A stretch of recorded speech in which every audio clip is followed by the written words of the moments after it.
Because the Chairman, sir, 7 minutes. I will finish before that. Yes. The 7 minutes starts from here. Sir, They end here. we are all rational animal. Human is rational animal. The difference is rationality and animality. This rationality has driven us to move forward. The human civilization has advanced step by step. We have never seen that the civilization has gone backwards. When the Constituent Assembly was discussing about the Constitution, you are well aware the role of governors were discussed. It was decided upon discussion the governor cannot be another source of power. Governors should act following the advice of the elected representatives and the representative of the government. This is a settled principle. And on the basis we have advanced to a people's government where the governor was an ornamental constitutional head to keep liaison with the center. The basic principle was that the federal principle and federal governance as per our constitution is carried forward.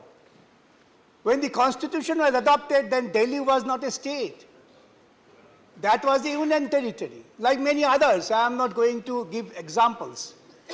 That rationality has driven us to go forward and advance to the stage that the Delhi would be a state with certain restrictions. And the people will have the right of governance through their representative. This was the advancement of the Constitution. That's why the Constitution Amendment and 239 AA was incorporated. Now what we see, we find today that we are going backwards. The governor or the bureaucrats, they are bound by the constitutional principle and constitutional morality to be answerable to the elected representative. That is the republic. That's the republic, democratic republic, the constitution makes us thought of. No question of this party and that party. That was the result of independent struggle. I know some people did not have the legacy of independent struggle. They might have a different outlook, different thought. But this representative government is the outcome of independent struggle which the people fought, giving their lives, sacrificing lives, not surrendering their own right at the behest of the British mercy. Now this, and what this rule is, what this bill for? Bill is sought to replace the ordinance. Why the ordinance came for? Let us analyze stage by stage.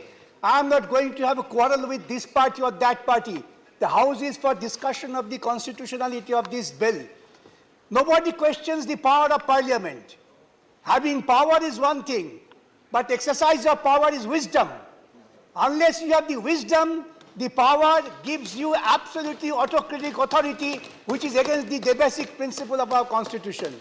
Sir, have you noticed you were the governor and you felt that in spite of the best of your desire, you have to be bounded by the aid and advice of the government. That was your practically frustration, that without the aid and advice of the government, I cannot do anything. Because the constitution thought of, again I repeat, the representation of the people. People is the last word. They have chosen, might be XYZ to your liking or not liking. In the Delhi bill, have you seen? I have never seen. The Constitution of India, the Supreme Court had said, even the President of India doesn't have unguided discretion. And here, by a law, Parliament will say, you have a sole discretion. Would the Parliament invite the autocracy? This Indian Parliament, this law invites autocracy. This law speaks of throw away the people's government. I appoint a bureaucrat, I appoint somebody of my choice, he will dictate. You will be subservient to this. Have you gone through this bill? This bill would take us to completely the stage of animality, not the stage of advanced humanity for which we feel proud of. We, the people of India, we thought of governance. I was reading this bill. It reminded me the 1926 Act of Kolkata Corporation, where the executive was the superior. Mayor was just a subservient force that was thrown away by the people. Now, here also, we have, under the Constitution, created third tier of government. Democracy means distribution of power. Democracy means not centralization of power. These bills are only empowers a particular individual. He might be a wise man, but maximum power without any guidance would lead him to an autocrat, not less than the Hitlerite autocracy, which will take us to a doom. I have already submitted. Here, everybody has said, the chief minister is nothing but a puppet. Puppet of whom? The bureaucrats. Bureaucrats will dictate and chief ministers to follow. Is this the way you respect the constitutional principle and morality? Here the bill says, and in fact this bill is total amber, reading through the clauses, abdication of the governance by the people's representative.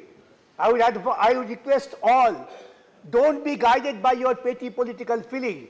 This will lead to a situation, tomorrow I will say the Orissa government, Orissa chief minister has to be subservient to the governor, I pass rule.